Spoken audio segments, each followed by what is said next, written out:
जिसकी शरण में जा, जिसकी कृपा से परम शांति व शाश्वत स्थान अर्थात सतलोक को प्राप्त होगा, वो परमेश्वर कौन है, कहां है, कैसा है, जानने के लिए कृपया अवश्य सुनिए जगत गुरु तत्वदर्शी संत रामपाल जी महाराज के अमृत वचन। तो कहने का भाव ये है दास का कि जिसमें आपको इस कबीर परमात्मा का ये कनेक्शन मिल जाएगा,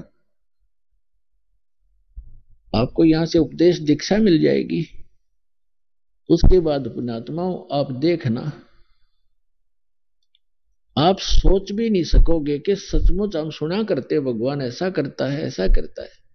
आप डेली देखा करोगे, अरे आप किसी को बताओगे, आपका यकीन नहीं होगा उसको, अगर झूठ बोला सारी, और आप सारी सच्ची कह भी नहीं पाओगे बताने वाले को, कहीं नो सोचा मूर्ख से। आपको इतना सुख देगा यो कबीर भगवान, ये सत्कर्मा। अब आपको इस परमात्मा का लाभ शीघ्र से नहीं मिल पा रहा। कुछ एक तो ऐसे होते हैं, नाम लेकर जाते हैं, दूसरे या तीसरी बार आकर बताते हैं जी मुझे ऐसा लाभ हो गया, ऐसा सुख हो गया, और दूसरे भक्त अभी लग रहे हैं, वो उनको राहत नहीं मिल पा रही। उसके दो कारण होते हैं। एक तो कारण ये होता है, परमात्मा कहते हैं धीरे धीरे रे मना, धीरे सब कुछ होवे, माली सींचे सौ घड़ा, ऋतु आए फल होवे। धीरे धीरे रे मना, और धीरे सब कुछ हो, माली सींचे सौ घड़ा, और समय आने पर फल हो। जैसे एक आम का पेड़ लगाया किसी माली, जैसे पौधे लगाते थे बाग में, उसी से आपको समझाना चाहते हैं परमेश्वर कबीर जी कि हे मन, अब धीरे धीरे सारे काम होंगे।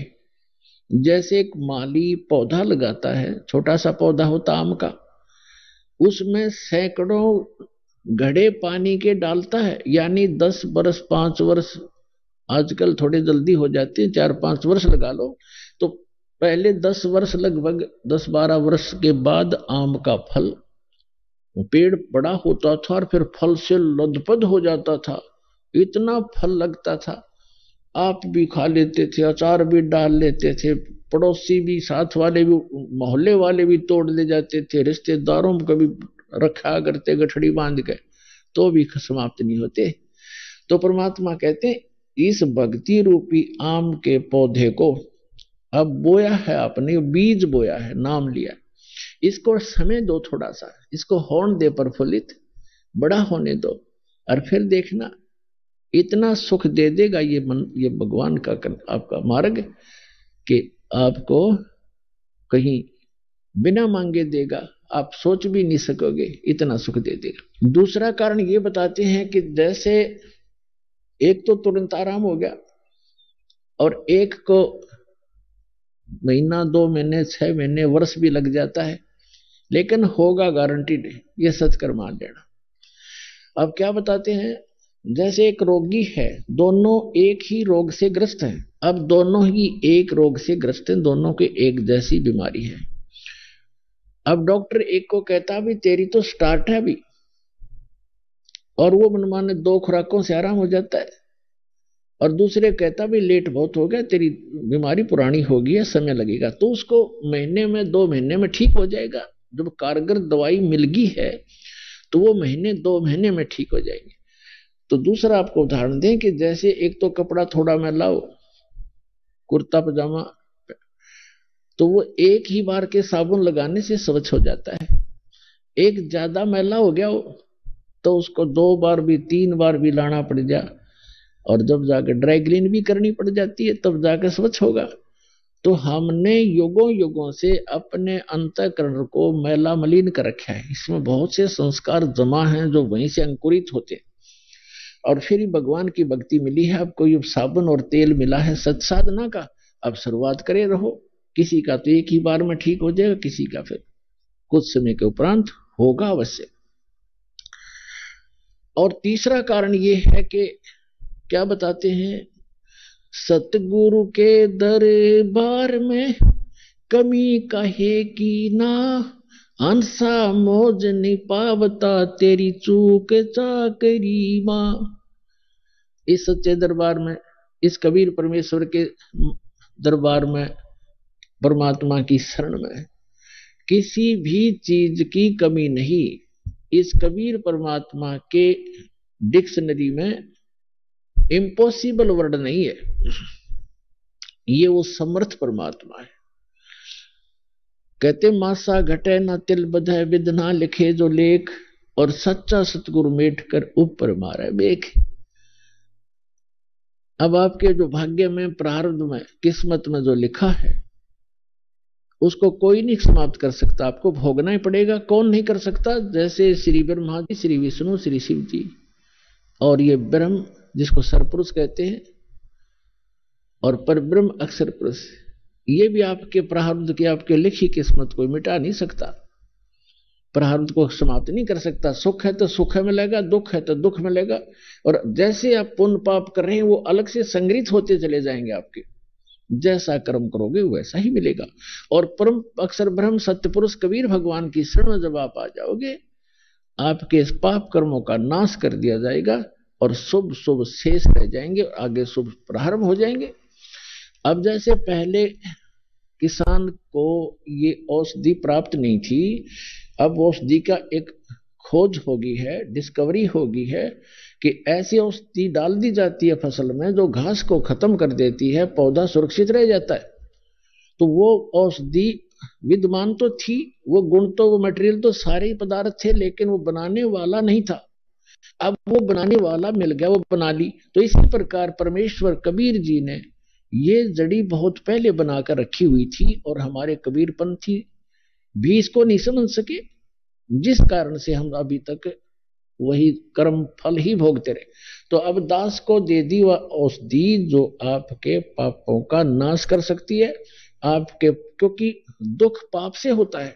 अब जो कष्ट आते हैं वो पाप के कारण आते हैं और पाप नाशी हो गया इस भक्ति से, फिर कष्ट कहां से आएंगे?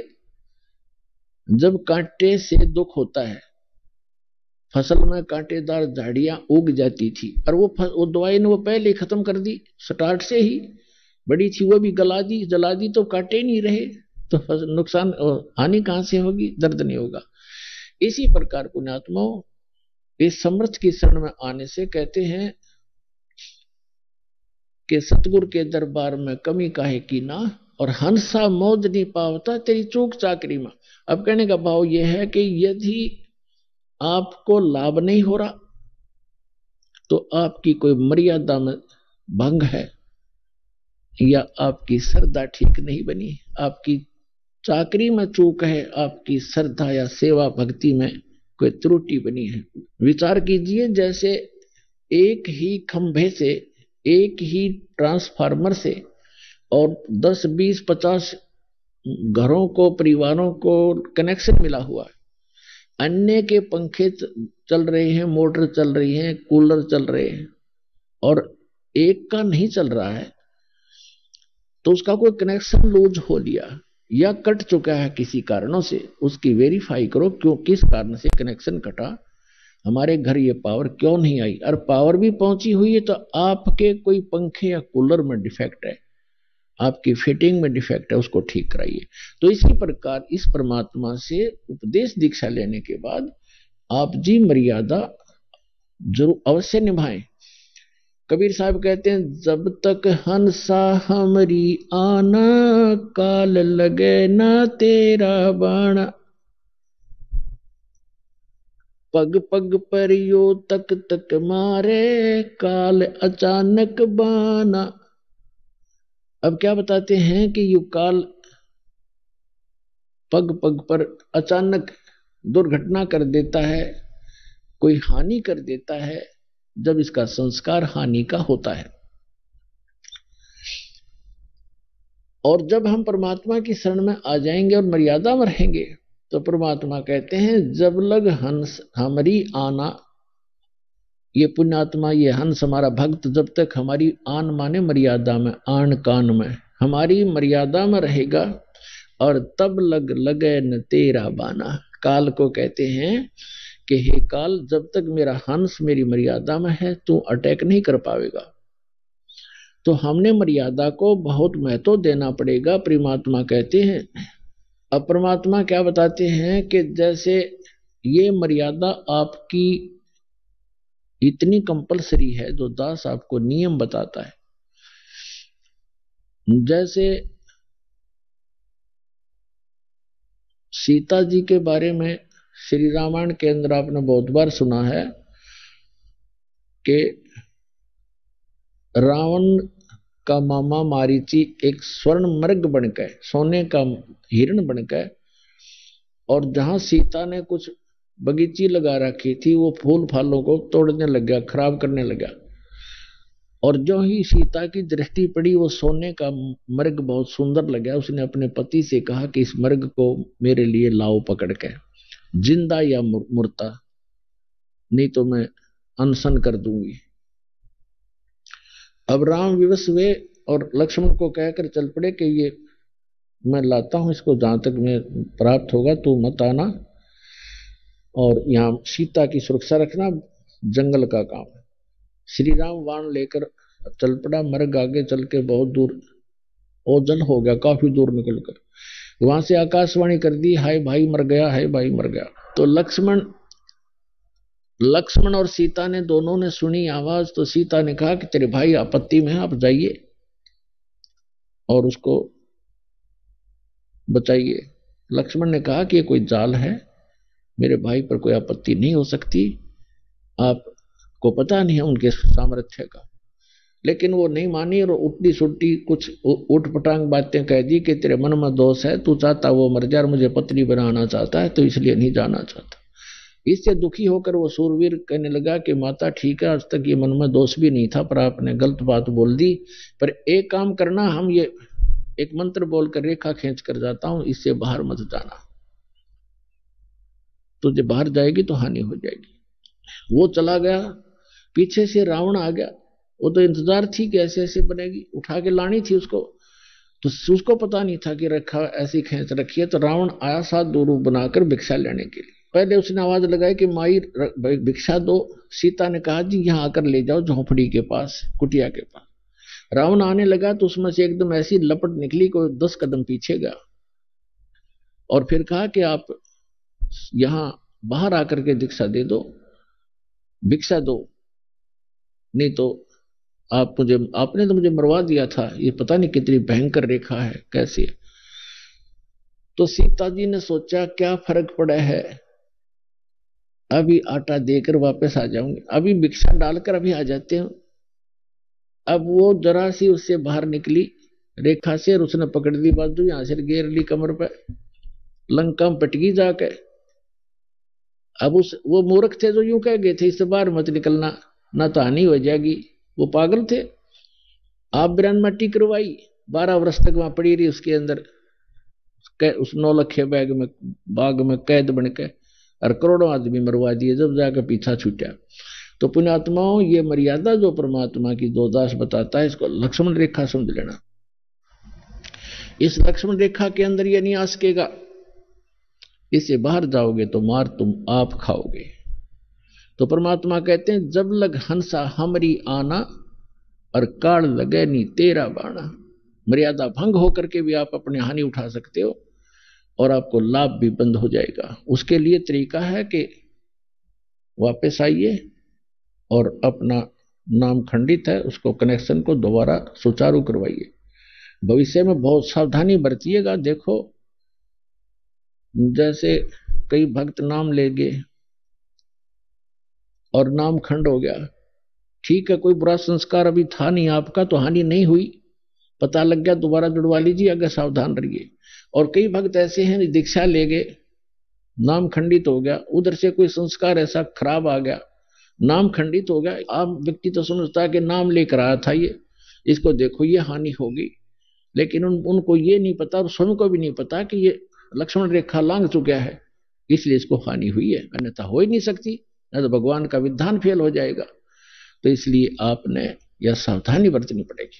अब क्या बताते हैं परमात्मा, 100 वर्ष सतगुरु की पूजा, एक दिन आन उपासी, वो अपराधी आत्मा पड़े काल की फांसी। 100 वर्ष तो सतगुरु की पूजा, 100 वर्ष तक सतगुरु ज्ञानी गुरु जी के अनुसार साधना करता रहे, और एक दिन आन उपासना कर ली, आन शास्त्र विधि को त्याग कर जो मनमाना आचरण वो कर लिया जो पहले करते थे आप, तो कहते हैं वो अपराधी आत्मा फिर पड़े काल की फांसी। अब क्या होगा, कैसा बुरा बनेगा आपके साथ। जैसे आप जी ने दीक्षा ले ली, 1 वर्ष 2 वर्ष 4 वर्ष आपने साधना कर ली, और फिर कोई ऐसी बात आ गई, आपका नाम खंडित हो गया, लोक लाज में आके आपने नाम खंडित कर दिया और आन उपासना शुरू कर दी और ये पूजाएं छोड़ दी, तो फिर आपके साथ क्या बनेगी कि आपको फिर भी लाभ हो रहे होंगे। आप इस नाम को त्याग दोगे, साधना भी बंद कर दोगे। नाम खंडित हो गया तो साधना ये करते भी रहना कोई लाभ नहीं होगा। जैसे कनेक्शन कट गया और बटन दबाते रहो, स्विच ऑन ऑन करते रहो, सारे से सारे पंखियों के भी, कूलर के भी, मोटर के भी, आपको भ्रम है कि लाइट चलेंगे, चलेंगे नहीं। पहले तो आपने जब नाम त्याग दिया, कनेक्शन कट गया, ऑटोमेटिक है भगवान का मार्ग, इसमें किसी की सिफारिश की आवश्यकता नहीं। तो आप ये सोच रहे हो कि मैं भक्ति भी कर रहा हूं और दूसरी भी सब शुरू कर दी और बूटी शूटी भी लानी शुरू कर दी और सब मर्यादाएं लांग दी, तो और फिर भी हानि नहीं हो रही आपको, आपका और हौसला बुलंद होता चला जाएगा, दुर्भाग्य होगा आपका। वो कारण क्या होगा कि 2 वर्ष 4 वर्ष जो आपने विधिवत साधना करके जो पुण्य इकट्ठे कर लिए वो आपके संग्रहित होंगे, आपकी बैटरी चार्ज होगी इन्वर्टर की, और आगे चार्जर खत्म हो गया, कनेक्शन रहा नहीं, लाइट आपके पास है नहीं, चार्जर काम कर नहीं रहा, तो उस समय भी आप अपने पंखे चल रहे हैं, ट्यूब जग रही है, कूलर भी चल रहा है और आपको नो प्रॉब्लम। और जिस समय वो पिछला संग्रह किए हुए पुण्य आपके समाप्त होंगे, जो 4 वर्ष 3 वर्ष 2 वर्ष 5 वर्ष भक्ति सत करी थी इस दास के से उपदेश प्राप्त करके, तो वो आपका संग्रह पुण्य चलते रहेंगे और वो इतने भी चल सकते हैं कि आपको हो सकता है इस जीवन में भी कोई दुख ना हो, लेकिन आपका भविष्य अंधकार में होगा, बहुत भयंकर हानि होगी आपको यार। और फिर जब आपके पुण्य खत्म होंगे, वो बैटरी डिस्चार्ज होगी, डाउन हो जाएगी, उस समय देखना आपके ऊपर पहाड़ टूटेगा दुखों का ज्यों का त्यों, फिर वो कोई भी सब सुविधाएं समाप्त हो जाएंगी क्योंकि आगे चार्जर आपका था नहीं। तो उसका भी फिर विकल्प है, फिर चार्जर लगवाना ही पड़ेगा, तभी वह बैटरी फिर संग्रह होगी, ना तो गया काम था। ये दास बहुत पहले से कहता रहा है, जैसे क्योंकि पहले तो ज्ञान नहीं था और शुरुआत से सन 1994 से दास दीक्षा देना प्रारंभ कर रखी है गुरुदेव के आदेशानुसार, और ये सन 2001 के आसपास 2001 को इस दास के को प्रेरणा हुई कि ये जो ज्ञान कबीर भगवान ने हमें दे रखा है सूक्ष्म वेद में, उससे तो दास पूरा परिपूर्ण था, आधारित था, उसी को लेकर आगे चल रहा था, वही गुरुदेव ने हमें बताया था। तो दास की एक तमन्ना थी, हार्दिक प्रार्थना थी भगवान से कि यदि आप वाला ज्ञान भगवान अगर हमारे हिंदू धर्म के या सभी धर्मों के सदग्रंथों में भी मिल जावे तो आपके बच्चों तक आपका संदेशा पहुंचाने में दास को सुविधा हो जाएगी, अन्यथा ये मानेंगे नहीं। क्योंकि जब तक इनको सुख हो रहा है, जो अनुयायी बने थे 1994 से लेकर 2001 तक, वो वही बने थे जिनको सुख हो रहे थे, ऐसे ऐसे सुख हो रहे थे सोच भी नहीं सकते थे। और ये जरूरी नहीं होता कि हम जो सोचें भगवान सारी करे, क्योंकि बच्चा तो एक सर्प को भी पकड़ने की चेष्टा करता है, माँ बाप बॉडी गार्ड अंगरक्षक कोई भी गार्डियन है वो थोड़ा पकड़ने देगा, उसको उठा लेगा, उठाकर सुरक्षित ले जाएगा, कहीं ये डस ना ले। तो कुछ ऐसे हमारी डिमांड होती है जो भगवान नहीं देगा करेगा आपको, जो आपको हानि करने वाली होंगी। जैसे मान ले किसी ने कोई बिजनेस शुरू करना है और आपकी पूरी टारगेट बन गया, ये करूंगा, और भगवान आपको सहयोग नहीं दे पा रहा है, तो समझ जाना चाहिए कि इसमें आपको हानि होगी आगे चल के, और आप उसी से विमुख हो जाते हैं, मैंने ये काम किया, मेरा कोई फल उसको सफल नहीं हुआ, वो सफल होने में आगे तुझे ज्यादा हानि हो जानी थी, इसलिए ना होने दिया उसने, तो वो छोड़ जाएगा नाम को। तो कहने का भाव ये था, ऐसे बहुत से चले गए जिनको छह छह सुख दिया, और एक जिसने वो चाह रहा था और भगवान नहीं चाह रहा था उसको देना, वो नहीं दिया, तो वो छह सुख भूल के उस एक दुख को लेकर चला गया। लेकिन 1 वर्ष 2 वर्ष 4 वर्ष जो उसने भक्ति की, दान किया, सेवा की, पाठ करवाया, वो तो संग्रहित हो गए। उसके बाद वो वहां से जाने के बाद वो काम तो चले, चाहे उसका हुआ ना हुआ, पर और ठीक होते रहे। तो उसका दुर्भाग्य था, उसको ये महसूस नहीं हुआ कि तेरा कनेक्शन कट गया, और ये पुण्य जो संग्रह तू कर लिया, ये 1 वर्ष 2 वर्ष 4 वर्ष 10 वर्ष भी चल सकते हैं, लेकिन आगे क्या बनेगा ये ज्ञान नहीं था। अब ये दास देख रहा है जो 10-10 वर्ष 15-15 12-12 वर्ष हो गए नाम त्याग गए, जो 2-2 वर्ष 3-3 वर्ष 4-4 वर्ष साधना करके छोड़ गए, अब आ रहे हैं लुटपिट के दोबारा रोते हुए कि वही दुख फिर शुरू हो गए। और मैं प्रतिदिन कहा करता सत्संग में कि ऐसे दुख आएंगे ये जो चले गए यहाँ से, अब रोते हुए आ रहे हैं, उनको वही दुख फिर प्रारंभ हो गए। तो पुण्यात्माओं, ये ज्ञान का होना प्रथम है। जैसे श्रीमद् भगवत गीता अध्याय नंबर 4 के श्लोक नंबर 33 में कहा कि अर्जुन, द्रव्य में यज्ञ से ये ज्ञान यज्ञ श्रेष्ठ है। द्रव्य में यज्ञ है, जैसे कहीं कंबल बांट दिए जो धन से धर्म होता है, कहीं पर भंडारा कर दिया कि तो हॉस्पिटल या धर्मशाला बनवा दी। कहते हैं इसकी अपेक्षा पहले तू ज्ञान समझ, ज्ञान यज्ञ श्रेष्ठ है। ज्ञान यज्ञ माने जैसे गीता अध्याय नंबर 4 के श्लोक नंबर 32 में कहा है कि अर्जुन,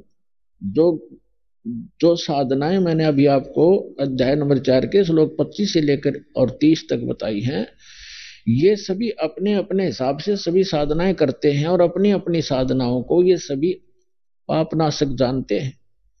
लेकिन सच्चिदानंद घन ब्रह्म ने अपने मुख से बोली वाणी, वो तत्व ज्ञान है, उसको सूक्ष्म वेद कहते हैं हम संत भाषा में।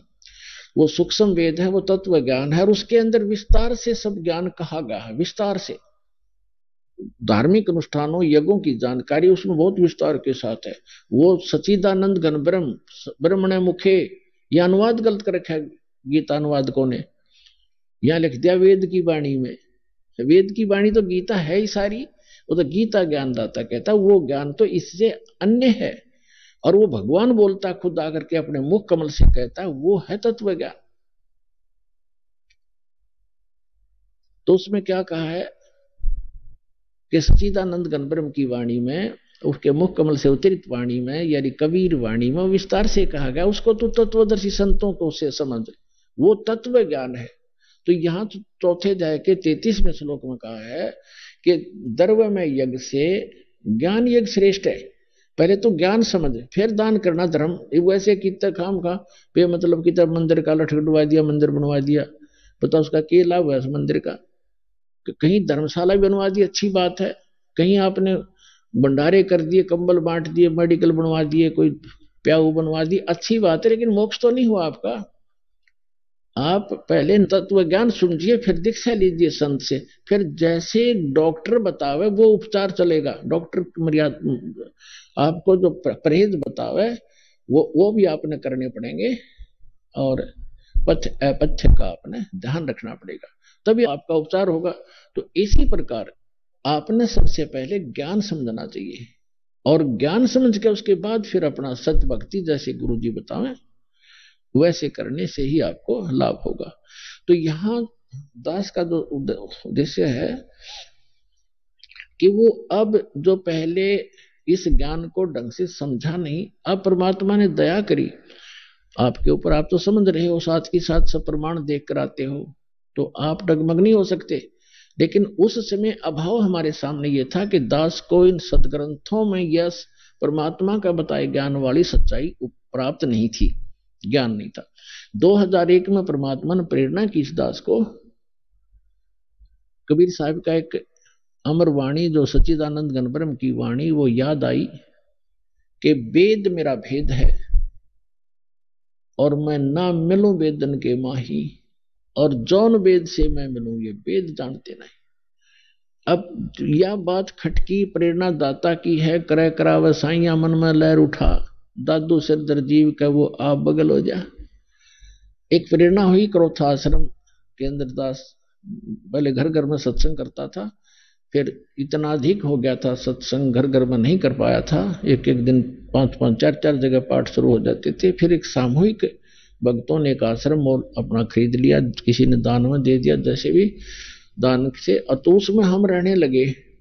फिर प्रेरणा हुई कि कोई परमात्मा ऐसी दया हो, आपके ज्ञान का कोई और साथ समर्थक मिल जाए, जैसे वेदों में हो, उसके बाद गीता जी में हो, पुराणों में ये प्राप्त हो जावे, तो अपना आपके हिंदू धर्म के कम से कम भक्त मान जाए, आपको आपका ज्ञान स्वीकार कर ले। तो परमात्मा ने कहा कि वेद मेरा भेद है, मैं ना वेदन के माही, और जौन वेद से मैं मिलूं वो वेद जानते नहीं। तो ये बात खटकी कि वेद भगवान की का भेद है, परमात्मा की जानकारी दे रहे हैं। कबीर साहब कहते हैं मेरी महिमा गा रहे हैं वो। तो वेद तो हमने कभी देखे भी नहीं थे, वो किस पर टाइप के हैं कैसे। तब तक गीता हम पढ़ा करते थे तो ये भी सुना करते थे कि सभी सदग्रंथों का सारभूत है श्रीमद् भगवत गीता। तो श्रीमद् भगवत गीता के अंदर दास ने जब पढ़ना शुरू किया, क्योंकि पहले तो इतना बिजी शेड्यूल था, फिर आश्रम में रहने से कुछ हल्का हुआ तो समय मिला मुझे, उसमें देखा कि गीता ज्ञानदाता खुद कहता है कि अर्जुन तू उस परमेश्वर की शरण में जा, उसकी कृपा से तू परम शांति को, सनातन परम धाम को प्राप्त होगा। दास की ऐसी स्थिति होगी जैसे भूखे न भोजन मिल जाए, निर्धन न धन मिल जाए, ऐसी स्थिति होगी। जो फूला नहीं समाओ है भगवान, आपने सारा खजाना रखा है इसमें आपका ही। उसमें सारा नए सिरे से गीता जी का अनुवाद किया, जिसको गहरी नजर गीता में आपके पास उपलब्ध है, परमात्मा के ज्ञान के आधार से उसका पुनर्अनुवाद किया। जो सब अनुवादकों ने गलत कर रखा है, अक्षरों का अनर्थ कर रखा है अर्थों के। जैसे अनुत्तम माने, चौथी कक्षा के बालक ने पूछ ले, अनुत्तम माने, उत्तम माने गुड, अनुत्तम माने बैड, और ये क्या अनुत्तम माने जिससे उत्तम कोई और ना हो। जैसे उत्तीर्ण है, उत्तीर्ण माने पास, बच्चा उत्तीर्ण हो गया, पास हो गया, और अनुत्तीर्ण लिखा हो किसी के पीछे, और वो नौका में सबसे उत्तम पास हो गया हूं, पीटे छाती पास तो टट्टू हो गया तू। तो वो भूल इन न रखी बालकों वाली बातें। 7वें अध्याय के 18वें श्लोक में गीता जी में गीता ज्ञानदाता तो कहता है मेरी ये ज्ञानी आत्मा नेक आत्मा है, परमात्मा के लिए समर्पित है, लेकिन इनको तत्व ज्ञान तत्वदर्शी संत नहीं मिला, इस कारण से मेरे वाली अनुत्तम साधना में ये गति में लीन रहे। अब गीता अध्याय नंबर 8 के श्लोक नंबर 13 में गीता ज्ञानदाता कहता है ओम इति एकाक्षरम ब्रह्म व्यवहारण माम अनुसमण ये प्रयाति तदन देहम सयाति परमाम गति। मेरे सत्र का केवल एक ओम मंत्र है, ओम अक्षर, नथिंग एल्स। और जो उच्चारण करके सिमरण करता हुआ जो अंतिम सांस शरीर छोड़कर जाता है, वो इस ओम से मिलने वाली परम गति को प्राप्त होता है। ओम ब्रह्म का मंत्र है। इस सरपुरुष का गीता ज्ञानदाता जो श्री कृष्ण में प्रवेश करके बोल रहा है, और ब्रह्म का साधक ब्रह्मलोक में जाता है। 8वें अध्याय के 16वें श्लोक में कहा कि अर्जुन ये ब्रह्मलोक पर्यंत, ब्रह्मलोक में गए हुए प्राणी भी जन्म मृत्यु में आते हैं। 18वें अध्याय के 66वें श्लोक में कहा कि इसलिए तो अर्जुन सर्वभाव से उस परमेश्वर की शरण में जा, उसकी कृपा से तू परम शांति को और सनातन परम धाम को प्राप्त होगा। 15वें अध्याय के 4थे श्लोक में कहा कि तत्वदर्शी संत की प्राप्ति के पश्चात परमेश्वर के उस परम पद की खोज करनी चाहिए, जहां जाने के बाद साधक फिर कभी जन्म मृत्यु में नहीं आते। और गीता अध्याय नंबर 2 श्लोक नंबर 12, गीता अध्याय नंबर 4 श्लोक 5 और 9 में, गीता अध्याय नंबर 10 श्लोक 2 में ये स्पष्ट कहता है गीता ज्ञानदाता तुम तेरे और मेरे बहुत जन्म हो चुके, तू नहीं जानता। अब जहां जब तक जन्म मृत्यु है, जैसा कर्म वैसा ही भोगना ही पड़ेगा इसकी शरण में रहने से, तो सुख काहे को। तो यहां तीसरी बताया है कि टुणक जैसे ऋषि, बड़े बड़े महापुरुष ये हैं तो नेकात्मा, लेकिन इनको तत्वदर्शी संत ना मिला जो पूर्ण परमात्मा की महिमा बताने वाला हो, जिस कारण से ये मेरे वाली ही अनुत्तम गति में स्थिर रहे। अनुत्तम माने घटिया गति, बेकार की, क्योंकि जन्म मृत्यु मिटता नहीं, जैसा कर्म हो वो सारे भोगने पड़ेंगे, नरक भी, स्वर्ग भी, गधे भी, कुत्ते भी, सारा बनना पड़ेगा, फिर घटिया ही है। 7वें अध्याय के 19वें श्लोक में गीता ज्ञानदाता स्वयं कहता है कि बहुनाम जन्मानाम अंते ज्ञानवान माम प्रपद्यते, और वासुदेव सर्वमिति स महात्मा सुदुर्लभ स्पष्ट कर रहा है कि किस कारण से अनुत्तम गति में रहे। 7वें अध्याय के 12 से लेकर 15 तक तो ब्रह्मा विष्णु महेश तीनों गुणों के उपासकों को रिजेक्ट किया है। उसके बाद कहा कि ये मुझे भी ना बचते और मेरी भक्ति करते हैं तो 4 प्रकार के करते हैं, आर्त, अर्थार्थी, जिज्ञासु और ज्ञानी। उन तीनों को भी रिजेक्ट करता है ये, आर्त, अर्थार्थी और जिज्ञासु को। उत्तम ज्ञानी जो है वो ज्ञानी श्रेष्ठ है, और उस ज्ञानी को तत्वदर्शी संत ना मिलने से फिर कहता है मेरे वाली ही गटिया अनुत्तम गति में सचित रहे। अब 7वें अध्याय के 19वें श्लोक में यह स्पष्ट होता है, गीता ज्ञानदाता कह, पहले तो ये कह रहा है 12 से लेकर 15 में कि ये तीनों गुणों की रजगुण ब्रह्मा सतगुण विष्णु तमगुण शिव जी के द्वारा जिनका ज्ञान हरा जा चुका है, राक्षस स्वभाव को धारण किए हुए मनुष्यों में नीच दूषित कर्म करने वाले मूर्ख मेरी भक्ति भी ना करते, मेरी भक्ति नहीं करते।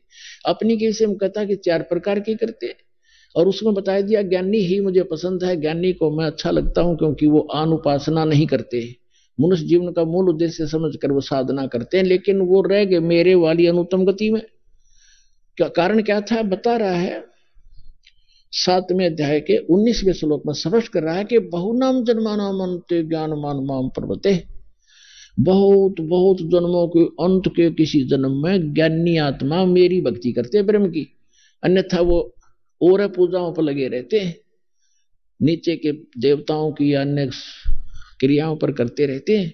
बहुनाम जन्मानाम अन्ते, बहुत के जन्मों के अंत के जन्म में कोई मेरी भक्ति करता है। लेकिन वासुदेव सर्वमिति, वासुदेव ही सब कुछ है, ये बताने वाला स महात्मा सुदुर्लभ है, वो संत तो बड़ी मुश्किल से मिलेगा कि वासुदेव ही सब कुछ है। वासुदेव का अर्थ होता है सबका मालिक, जिसकी सत्ता सब ब्रह्मांडों के ऊपर हो वो वासुदेव है। श्री कृष्ण वासुदेव नहीं थे, श्री कृष्ण जी तो वासुदेव के बेटे थे, पुत्र थे, और वासुदेव उसके पिता का नाम वेदों से ही रखा गया था, क्योंकि जैसे हम चांद रखते अपने बच्चे का नाम, किसी का सूरज रख लेते हैं, तो वो चांद और सूरज थोड़े ही ये, तो इसी प्रकार वो वासुदेव नाम था, वासुदेव का पुत्र था श्री कृष्ण। श्री कृष्ण वासुदेव नहीं था, वो तो श्री विष्णु जी था, श्री विष्णु जी थे। और विष्णु जी केवल एक ब्रह्मांड में 3 लोक पर, पृथ्वी लोक, पाताल लोक और स्वर्ग लोक पर केवल एक विभाग का प्रभु है, स्वामी है, मालिक है, ये वासुदेव नहीं है। और इसका जो ब्रह्मा विष्णु महेश का पिता सरपुरुष जो गीता ज्ञान दे रहा है श्री कृष्ण में प्रवेश करके, ये केवल 21 ब्रह्मांड का प्रभु है, स्वामी है। गीता अध्याय नंबर 15 के श्लोक नंबर 16 में ये 2 पुरुष बताए, सरपुरुष ये 21 ब्रह्मांड का पुरुष स्वामी है, और 7 संग ब्रह्मांड का अक्षर पुरुष है, वो भी वासुदेव नहीं है, केवल इतना ही स्वामी है, इतना ही व्यापक है, इतना ही वो वासुदेव है। और 15वें अध्याय के 17वें श्लोक में कहा कि उत्तम पुरुषत्व अन्य परमात्मा इति उदाहरते, यह लोक तरम अविश्य विवर्ती अवेश्वर। वो तीसरे नंबर का जो परम अक्षर ब्रह्म 8वें अध्याय के 3रे श्लोक में जिसके विषय में कहा है वो परम अक्षर ब्रह्म है, वो है वास्तव में वासुदेव। और वही गीता ज्ञानदाता कहता है कि अर्जुन तू सर्वभाव से 18वें अध्याय के 62वें श्लोक में सर्वभाव से उस परमेश्वर की शरण में जा, उसकी कृपा से तो परम शांति को सनातन परम धाम को प्राप्त होगा। तो कहते हैं कि ये बताने वाला संत कि वासुदेव सर्वमिति, कि वो सर्वशक्तिमान परमात्मा ही सब कुछ है, वो ही सबका पाप नाशक है, वो ही सबको मोक्ष देने वाला है, वो सबकी उत्पत्ति करने वाला है, और केवल वही उपास्य है, उसको इष्ट रूप में उपासना उसी की करनी चाहिए। तो ये बताने वाला संत तो बड़ी मुश्किल से मिलेगा। तो इन्होंने बैठा रखा था सारा। अच्छा, गीता अध्याय नंबर 18 के श्लोक नंबर 62 में स्पष्ट किया कि तू सर्वभाव से उस परमेश्वर की शरण में जा। और ये अज्ञानी अनाड़ी हमारे गुरु धर्म गुरु कहते हैं ना, अपने विषय में कह रहा आ जा, कोई बात ही फिर जान का की अर्थ था जो आजा बैठी हो तू सुखी शरण में, वो खुद पहले ही था। गीता अध्याय नंबर 2 के श्लोक नंबर 7 में अर्जुन पहले ही कह रहा कि मैं आपकी शरण हूं और मेरी बुद्धि अब काम करना बंद करेगी, मेरी अकल काम नहीं करती, जो हमारे हित में हो आप हमें बताओ, आप हमारे गुरु हो, हम आपके शिष्य। अर्जुन कह रहा है मैं तो आपकी शरण पहले ही हूं। तो यह 18वें अध्याय के 66वें श्लोक में ये विचलित हो गए। उसका मूल संस्कृत मूल पाठ ऐसे है कि सर्वधर्मान परित्यज्य माम एकम शरणम वर्ज अहम तवा सर्व पापे भो मोक्षामि मा सच। अब गीता ज्ञानदाता कहता है कि मेरे सतर की जो साधना तू कर रहा है, 17वें अध्याय के 23वें श्लोक में 3 पुरुषों की भक्ति है, सरपुरुष, अक्षर पुरुष और परम अक्षर पुरुष की। ओम तत्सत इति निर्देश ब्रह्मणा त्रिवेद समर्थ है। ब्राह्मणा तेन वेदा च यज्ञा विहता पुरा। ओम तत्सत, ओम इस पुरुष का ब्रह्म का है और तत् ये सांकेतिक है, सत भी सांकेतिक है। ये तत् है अक्षर पुरुष का मंत्र है और सत भी सांकेतिक है, जिसको सार नाम कहते हैं। ये परम अक्षर पुरुष का उस पूर्ण परमात्मा का मंत्र है। तो यहां इसने बताया 18वें अध्याय के 66वें श्लोक में कि जो तू सही संत तुझे मिलेगा तत्वदर्शी, वो 3 मंत्र की उपासना देगा। उसमें जो मेरे सतर की भक्ति है ओम नाम की, वो मुझे त्याग दे। अब हम क्या करते रहे, पहले ओम नाम के जाप को ब्रह्म लोक में खत्म कर देते, इसकी कमाई को, इसकी भक्ति को, और अपना वहां पुण्य समाप्त करके 84 लाख योनियों में गिर जाते थे, अपना धन नाश करके हम निर्धन हो जाते थे। तो अब ये कहता है यदि तुम उसकी शरण में जाना है तो मेरे सतर की ओम नाम की पूजा मुझे छोड़ देना, ये विधान है। फिर कहा है कि सर्वधर्मान परित्यज्य माम, मेरे सतर के जो धार्मिक क्रियाएं तूने की है, तो कि यज्ञ हवन जो हम धर्म करते हैं और ओम नाम का जाप, ये हम यही छोड़ेंगे, इसको देंगे और अपना संसारिक लाभ हमें यहाँ मिलता रहेगा। फिर जो तत् और सत मंत्र के जो कमाई है ये आगे लेकर चलेगी आपको। तो तत् है यो अक्षर पुरुष का, इसके 7 संग ब्रह्मांडों से हमने गुजरना है, वहां इसका टैक्स देना है, इसकी कमाई वहां दे देंगे। और तीसरा जो सारनाम है सत, जिसको अध्याय नंबर 17 के 23 में कहा है, वो सत, ओम तत्सत, जो सत है वो है सारनाम, वो है परम अक्षर ब्रह्म का, उस सत्य पुरुष का। वो लेकर हमें सतलोक में प्रवेश कराएगा, बर्मा द्वार खोल के। अब जैसे सर्वधर्मान परित्यज्य माम एकम शरणम व्रज, इसने कहा कि मेरे सतर के जितने धार्मिक अनुष्ठान तूने किए हैं तत्वदर्शी संत की प्राप्ति के उपरांत, तो वो मुझे छोड़, मेरे को दे दे। और एकम शरणम व्रज, एकम मानो जिसके बराबर दूसरा ना हो, अद्वितीय सचिदानंद घन ब्रह्म की शरण में जा, तब मैं तुझे सब पापों से मुक्त कर दूंगा। हम पाप कर्मों से बंधे रहते हैं यहाँ पर, जैसे हमने इस कारण ले रखा था, ये नहीं देंगे तो नहीं जाने देगा, तो ऋण दे देंगे, हम चले जाएंगे, छोड़ देंगे। तो इसका अर्थ ये बनता है व्रज माने जाना होता है। इन सब नाड़ियों ने आना किया हुआ है, ये बैठा इन्होंने अज्ञान बना दिया, इस निर्मल ज्ञान गीता जी का अज्ञान बना के धर दिया अपने अनुवाद में। अब जो प्रसंग चल रहा है कि फिर दास ने गीता जी को अनुवाद किया, फिर सोचा कि वेदों को भी देखूं। वेद भी अनुवादित थे, जिसमें महर्षि दयानंद और उसके चेलों ने फिर ये किए, और था श्री राम शर्मा, इन कईयों के अनुवादकों के दास ने वेद पढ़े, क्योंकि मूल ज्ञान दास के पास था जो तत्व ज्ञान है। और इन्होंने इन सदग्रंथों के जहां अनुवाद खराब किए, वो दास के समझ में तुरंत आ गए। तो फिर वेदों को देखा, वो तेरेगी। फिर दास ने सोचा था कि ये महर्षि दयानंद जो है, ये वेदों का विद्वान समझा जाता है, और सत्यार प्रकाश के बारे में हम भी सुना करते थे कि इन्होंने वेदों को ही सरल करके इसमें लिखा है, उसका ज्ञान है। तो दास ने फिर सत्यार प्रकाश इस चाव से पढ़ा था कि अगर इसमें समर्थन मिल जाए तो यहाँ के लोग इसको बहुत मानते हैं और ये भी और ज्यादा सहयोगी होगा भगवान को भगवान मनाने में। अब सत्यार प्रकाश जब देखा और वेदों से मेल करा, एक भी कितना भी सच्चाई आसपास नहीं पाई, तो इसलिए दास ने कहना शुरू किया ये सत्यार प्रकाश में कोई भी सत्य नहीं है, ये बिल्कुल झूठा है। और देखो, कोई दास का उद्देश्य नहीं, सबको ये समझाना चाहता हूं कि आप दिशा गलत जा रहे हो, आप इसको त्याग दो और वापस आ जाओ। बुद्धिमान थे वो तो आ ही गए, लेकिन जिनकी रोजी रोटी बंद हुई थी आचार्यों की, जो उन चंदा लेकर खा रहे थे, इसको बेच रहे थे, रोटी रोजी चला, उन्होंने रोजी रोटी निर्वाह कर रहे थे, उन्होंने भ्रमित करना शुरू कर दिया, झूठ बोलने शुरू कर दिए। चाहा था कि रामपाल बिल्कुल इतना बदनाम कर दें कि कोई इसकी नाम से भी, इसका नाम से भी नफरत हो जाए लोगों का। लेकिन ये भगवान का मार्ग है, परमात्मा का चलाया हुआ है। 600 वर्ष पहले परमात्मा आए थे, उनके साथ भी ऐसे जुल्म किए थे इन हमारे धर्म गुरुओं ने, लेकिन तब भी उसका कुछ नहीं बिगाड़ पाए। लेकिन इतनी कमी रहेगी कि उसमें शिक्षित नहीं थे हम शिक्षित ना थे, इसलिए भगवान यही ज्ञान सुनाया करते जो दास आपको आज सुना रहा है। लेकिन आज दास को उन सदग्रंथों का सहयोग मिला जिससे आपको खींचने में आसानी हुई। अन्यथा आपको जो दास बता रहा था कि 6 सुख होने के बाद एक ही सुख नहीं हुआ जो जिसको वो चाह रहा था, और जो भगवान उसे देना नहीं चाह रहा था उससे ही भाग गया। अब आप के बारे में परमात्मा ने कहा कि ज्ञान संपूर्ण हुआ नहीं और हृदय नहीं सदावे, और देखा देखी भक्ति का रंग नहीं ठहरावे। अब ज्ञान संपूर्ण दिया है परमात्मा ने आपको, ऐसा ज्ञान कर दिया आप यहां से हिल नहीं सकते। अब क्या कहते हैं, आपकी ऐसी स्थिति हो जाएगी, बंदी छोड़ दयाल जी तुम तक हमारी दौड़े, जैसे काग जहाज का अब सूजत और न ठोर। समुद्र के अंदर काग बैठकर चले जाते हैं जहाज के ऊपर, सैकड़ों 200 किलोमीटर जाने के बाद जहाज के चालक पहले समय में ये निरीक्षण किया करते थे कि कहीं तुम्हारा दिशा सूचक डिस्टर्ब तो नहीं हो गया किसी चुंबकीय चट्टान के कारण।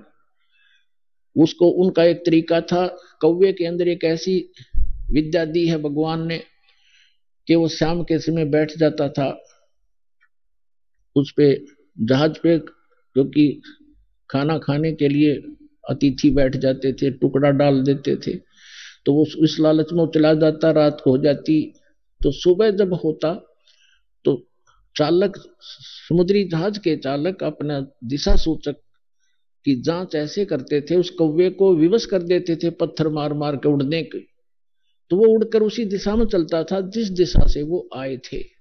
पूर्व से आए थे तो पूर्व को ही चलेगा वो, सीधा स्ट्रेट, उससे वो अपनी दिशा ठीक कर लेते थे। फिर वो कौवा थोड़ी बहुत दूर जाता था, आधा किलोमीटर मुश्किल से, फिर कहीं बैठने का स्थान नहीं उसको दिखाई देता था, वापस आकर उस जहाज पर ही सम देता था, नहीं तो कहीं और बैठे तो डूब कर मर जावे।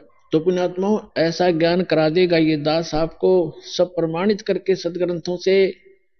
आप उस जहाज के काग की तरफ, कौवे की तरह, आपको पृथ्वी पर कोई ठिकाना दिखाई नहीं देगा सतलोक आश्रम बरवाला के सिवाय, तो आपका जीवन बचावे, आपका मोक्ष करावे।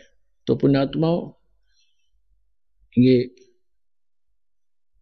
आज जो सत्संग प्रारंभ हुआ है परमात्मा के प्रगट दिवस के उपलक्ष्य में, तो आज आपको केवल सतयुग में परमात्मा आए, ये चारों युगों में आते हैं। हमारे सदग्रंथ बताते हैं कि भगवान ऐसी लीला करता है, चारों युग में संत पुकारे, कूक को हम हेल रे, हीरे माणिक मोती बरसे, ये जग चुगता ढेल रे। सतयुग में सत सुकृत कह टेरा, त्रेता नाम मुनींदर मेरा, द्वापर में करुणा में कहाया, कलयुग नाम कबीर धराया। और सत्संग शाम को सुनाएंगे। बोलो सतगुरुदेव।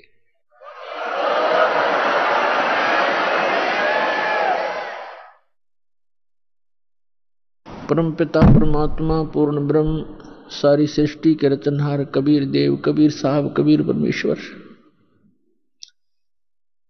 ये हमारे हमदर्द हैं, हमारे पिता हैं, हमारे जनक हैं।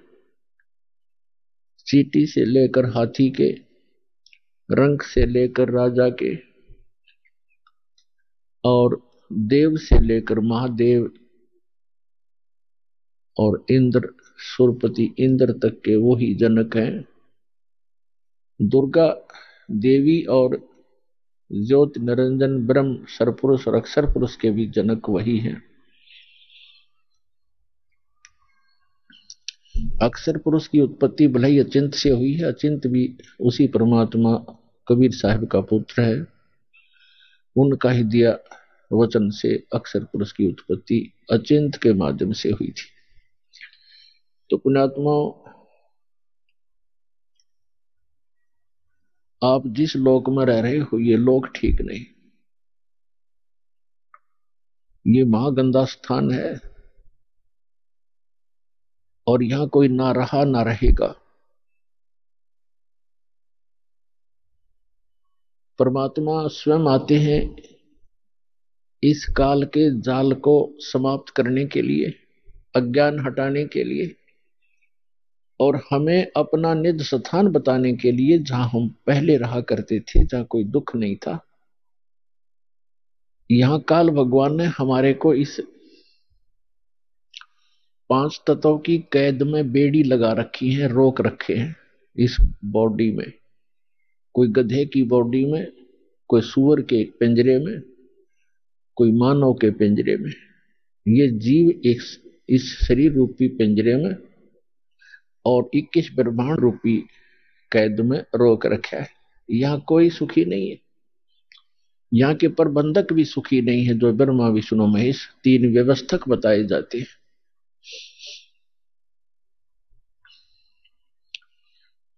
और हम जिस लोक में रह रहे हैं ये काल भगवान का लोक है।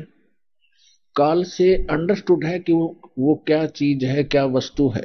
ये काल नाम ही अपने आप को डिफाइन करता है।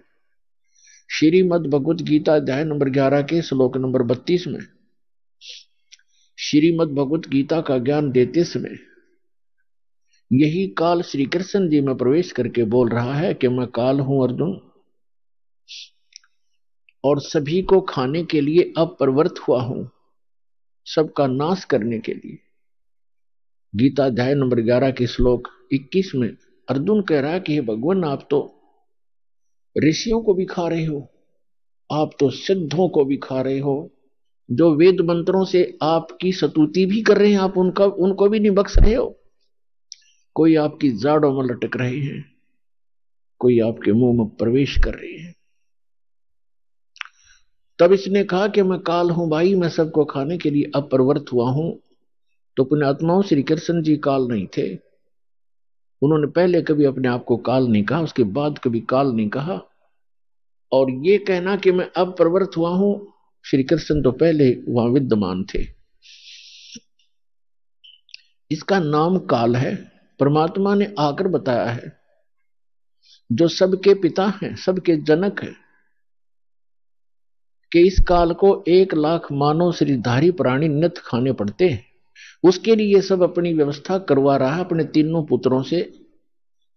रजगुण युक्त ब्रह्मा जी को कर रखा है, सतगुण युक्त विष्णु जी को, और तमगुण युक्त श्री शिव जी को, शंकर जी को। इन तीनों से ही ये सब व्यवस्था अपनी करवा रहा है। ब्रह्मा जी से निकल रही तरंगों, उसके अंदर से निकल रही उस वासना से हम सभी जीव प्रभावित होते हैं और संतान उत्पत्ति करते ही करते हैं। भगवान शिव के अंदर से निकल रही सतोगुण की तरंगों, उसके अंदर वो वासना निकलती है जिससे हम प्रभावित होकर के यहां एक दूसरे के साथ मोह के अंदर, ममता के अंदर ग्रस्त रहते हैं। हमारे बस की बात नहीं कि हम यहां से ये मोह हटा सके। तीसरा जो भगवान है श्री तमोगुण युक्त शंकर जी की, आप कार्यशैली से परिचित हैं कि वो संहार करते हैं। किस लिए करते हैं? जब पैदा हुए हैं तो मारने की क्या आवश्यकता है? पैदा किए हैं तो उनको मारा क्यों जाता है? हमारी बुद्धि काम करना बंद कर गई क्योंकि हमने ये प्रोसेस फाइनल मान लिया और कोई विकल्प नहीं। तो परमेश्वर ने आके बताया कि तीनों भगवान भले ही अपने अपने स्थानों पर रहते हैं, आपके प्रभु श्री विष्णु, श्री ब्रह्मा जी श्री रजोगुण युक्त, श्री विष्णु जी सतोगुण युक्त और श्री शंकर जी तमोगुण युक्त, ये अपनी अपनी राजधानी, इनके द्वीप हैं, नगरी है, ऊपर लोक है, शिवपुरी है, विष्णु लोक है, विष्णुपुरी है, ब्रह्मापुरी है। ये वहां रहते हैं, लेकिन उनकी जो उनके अंदर से निकल रहे गुणों की, जो गुणों का प्रभाव है, जो वासना है, जो उनके अंदर से निकल रही रेंज है, वो रेंज है उनकी, इन तीन लोकों पर उनकी रेंज है, पृथ्वी लोक, पाताल लोक और स्वर्ग लोक। तो वहीं से वो प्रभावित कर रहे हैं यहां पर सबको। जैसे एक मकान के अंदर दूसरे कक्षों में व्यक्ति बैठे होते हैं और रसोई के अंदर मिर्चों का छोंक लगता है, तो अन्य कक्षों में बैठे हुए व्यक्ति भी प्रभावित होते हैं, जबकि वो स्थूल साकार वस्तु रसोई के अंदर है मिर्च, उसके गुण ने वहां प्रभावित किया और उनको छींकें आने लगी।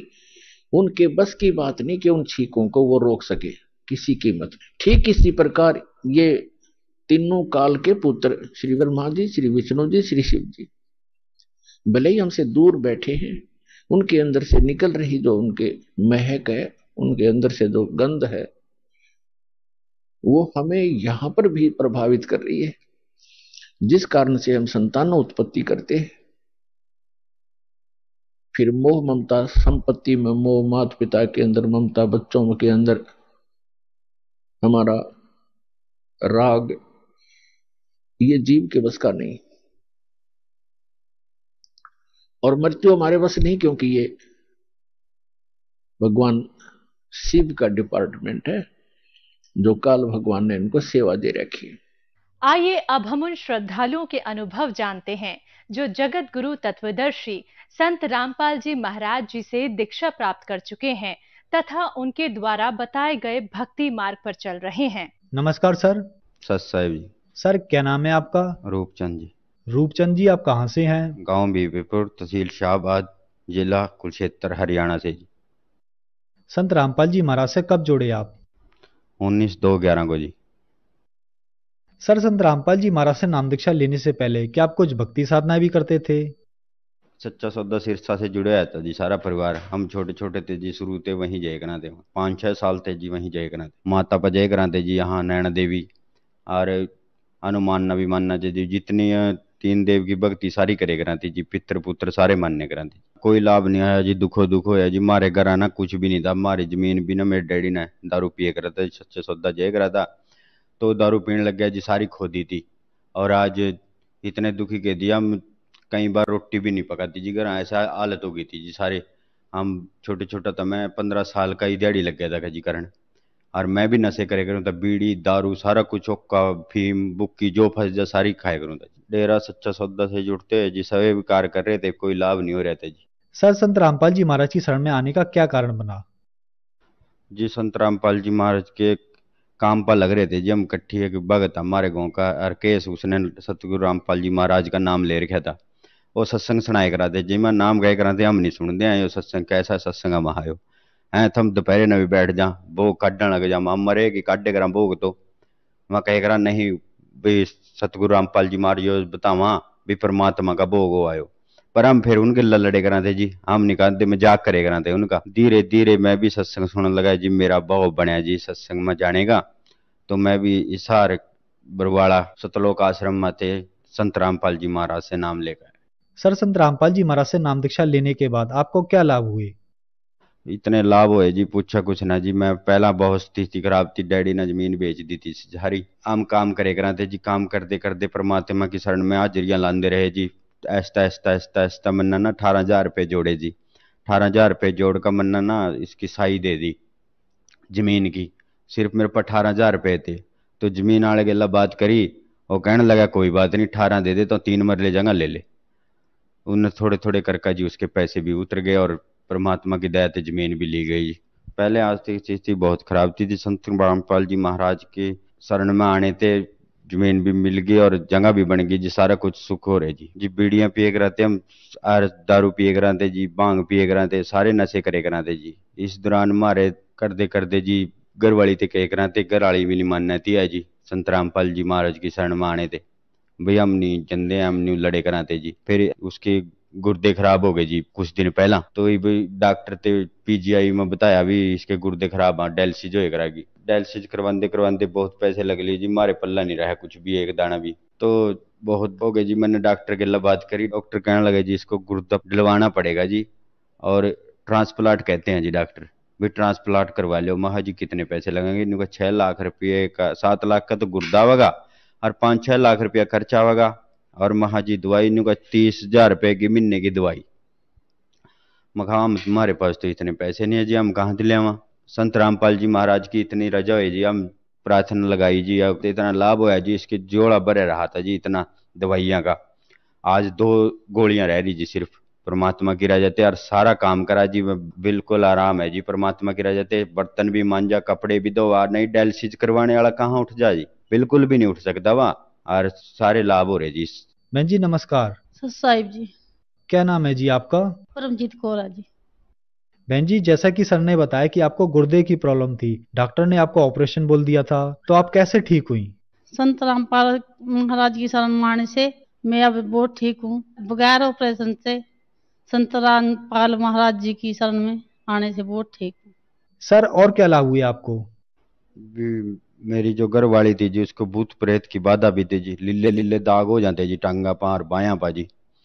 तो उसके कहीं दिखावा थे, हम कहा इसके भूत प्रेत की बाधा, जब इसके बीमारी हुई जी डायलिसिस की वजह, यो गुर्दे खराब हुए जी मेरे। मेरी सासू कहा फलाने ना दिखा लो, डिखड़े ना दिखा लो। महा हम कहीं नहीं दिखाते, हमने तो संत रामपाल जी महाराज का नाम ले रखा। तो उन्हें एक झाड़ फूकने वाले गेला मेरी बात भी करवाई। जैसे ही मैंने तांत्रिक से फोन कराया, फोन करके तांत्रिक कहने लगा तूने नाम ले रखा कहीं भी? मैंने दिख रहा कुछ यहाँ तुम्हारे घर में? महा जी ले रखा, संत रामपाल जी महाराज का नाम ले रखा महा जी। वो कहने लगा वहीं जुड़े रहो, वो सतभक्ति है वहाँ, वो उससे बड़ा कोई मार्ग नहीं है, परमात्मा ही ठीक कर सका खाओ, उसके ऊपर कोई नहीं है। उसने भी परमात्मा से भोकित कह के बोलिया जी संत रामपाल जी महाराज को। मेरे को कमर में दर्द रह गया था जी कई साल हुए। पहला मैं ना मजदूरी करता था, मैं राजमिस्त्री का काम करूं जी। पहला मैंने 5-5 6-6 टिक्के एकदम लुआए करूं था जी। तो एक दिन मैं जानसा गया जी, थोड़े से दिन हुए, वहां ते कह रहे कि एक को टिक्के में राम हो जाती, जो मैंने कोई राम नहीं होया। फिर संत रामपाल जी महाराज के अरदास लगाई, घर में जोत लगावा नहीं है जहाँ, वहां अरदास लगाई जी मैंने, और उस दिन के बाद कभी दर्द नहीं हुआ। संत रामपाल जी महाराज की दया से मेरे कमर का दर्द भी ठीक होया जी, घर की स्थिति भी ठीक हुई, और दारू मीट बहुत भांग भी पिए करूं था जी मैं, सब कुछ खाए पिए करा थे, सब कुछ छोड़ दिया जी। आज स्वस्थ जीवन है जी। आज लैटरिन बाथरूम ऐसी कोई चीज नहीं है जो हमारे घर आनी है। फ्रिज फ्रूज नहीं, एक कमरे में रहे कराते जी, जमी चूहे कराता, उसमें रोटी भी उसी में बनाए कराते जी, उसी में पड़े कराते, चूल्हा बाले कराते। अब तो सिलेंडर आ गया जी, परमात्मा की रजा थे। पहले तो चूल्हे थे, चूल्हे बाले कराते और रोए कराते और रोटी खाए कराते बैठ कर। मेरे ना कई दिनों 15-20 दिनों के घर वाली दिक्कत होगी रात ना थोड़ी सी, तो मखा तो नहीं सोन देंदी है। यो कहने लगी भी मेरा दर्द हो रहा है, मैं किस तरह सोन दूं, तेन सांस सा चढ़ गया था जी। तो मैंने प्रार्थना लगाई, दंडवत प्रणाम करके संत रामपाल जी महाराज ते अरदास लगाई भी हम इंटरव्यू देंगे, तो इन सलाह मैं भी सोचूंगा डंग ते महा यो सोन नहीं दे रही है। तो परमात्मा ने ऐसी राजा करी संत रामपाल जी महाराज ना, और यो 5 मिनट में सो गई। संत रामपाल जी महाराज से ये भी लाभ होया जी, प्रार्थना कर सका जी, जैसे हमारे दुख ठीक होए जी, संत रामपाल जी महाराज की शरण में आओ और अपना कल्याण करवाओ। संत रामपाल जी महाराज की शरण में जिस रोज सत्संग आवा जी, सत्संग देखो, और पीली पट्टी पर नंबर है जी, उन नंबर पर फोन करके हर जिले में नाम स्थल खुले है जी। अपने जिसने भी नाम लेना अपना फोन नंबर पे संपर्क करो और नाम दीक्षा लो। धन्यवाद जी। सत साहिब।